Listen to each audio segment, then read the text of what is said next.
watching Let's Chat. Partnership for Families, Children, and Adults is in the studio today to talk about Sexual Assault Awareness Month, to bring awareness to this important month and this wonderful organization. My good friends Amy and General Kevin Hyde, so good to have you in the studio. Thanks for having us. You bet. So let's talk about Sexual Assault Awareness Month. Why is it so important to have a month dedicated to this? Well, I tell you, without this month, it's really hard to talk about things like sexual assault. And it helps break down that barrier of discussing sexual violence in our community. And when we do that, we're able to better help victims and make victims, people maybe watching the show today, aware of the resources that are available to them. And I guess even more importantly, prevention starts with acknowledging the problem. Right. And in our country, every 68 seconds, someone is the victim of a sexual assault. Wow. Yeah, and when you think about women, 1 in 5 women in their lifetime will have either been raped or a victim of attempted rape. And it doesn't stop there. 1 out of every 10 rape victims in the United States is a man. Wow. So acknowledging the problem, which we can do in this month, helps us come to grips with it and ultimately work on prevention and helping those who suffer from sexual violence. Sobering statistics. What are some misconceptions about sexual assault? Well, I think the biggest one is that it can't happen to you. Right.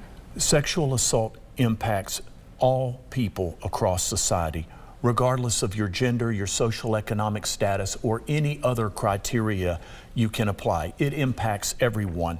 And I'd venture to say in your audience, every person watching today probably knows someone who has been impacted by sexual violence. Well, one more, the other please. myth is that, it can't happen to you. Right. It can happen, as we talked about.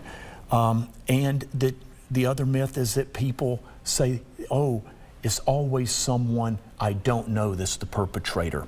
Right. That is also a myth. Really, most victims, studies tell us, know their perpetrator.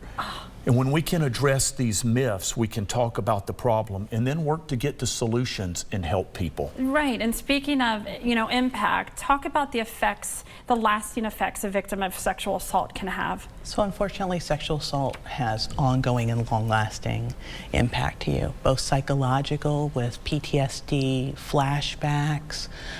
You have your physical reactions, increased startle responses even, sleeplessness, being able to sometimes eat.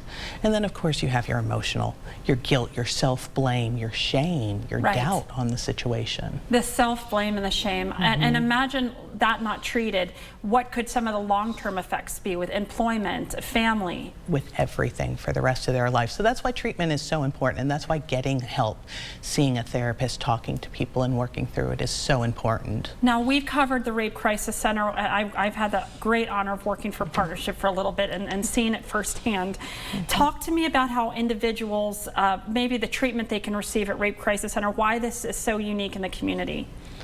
So in the community, we are the only ones providing this service. Right. We have the Sexual Assault Center, which is our Rape Crisis Center, and we provide the sexual assault forensic exams at our center, completely free of charge, that people are able to get through our sexual assault nurse examiners. Right. We not only have that, but we have a lot of the amazing services my advocates do. Right. They are working and doing constant follow-up with clients, checking in on them, seeing how they're doing. We have incredible clinical therapists that can work with them long term, and they specialize only in domestic violence and sexual assault and working through that trauma, so they're able to really help out the clients with what they need. We not only do that, we'll do court advocacy, and if it goes to court, we'll go with them. We'll do law enforcement advocacy and sit through interviews with law enforcement with them to provide that support. We want them to know there's someone there to support them, to care for them, and to help them out. It's a very peaceful space. The light is low for someone who just experienced something unimaginably traumatic. The treatment you offer, and then like you said, it goes beyond just that immediate situation. Kevin, how can the community support this wonderful cause you provide? Well, we mentioned earlier, everyone probably knows someone who has been impacted by sexual violence. So talk to them, listen to them, and believe them. And with shows like this, you're now going to be aware of where they can get the help in all the ways that Amy just discussed. So that is very important when dealing in our community, being aware of the problem and listening to those and knowing how to help guide them to get help. Great. And I have a 24/7 hotline. It's 423-755-2700. Yes. 24/7 monitored phone. Also partnershipfca.com. And I know they have a quick button to click out of if you're trying to access that website and need to escape the website quickly. That's wonderful what you offer. So partnershipfca.com. If you're experiencing domestic violence or sexual assault, call that hotline right up there. Or if you know someone that has a partnership, offers a lot of resources. Thank you again, Kevin and Amy, for the wonderful work you do in the community.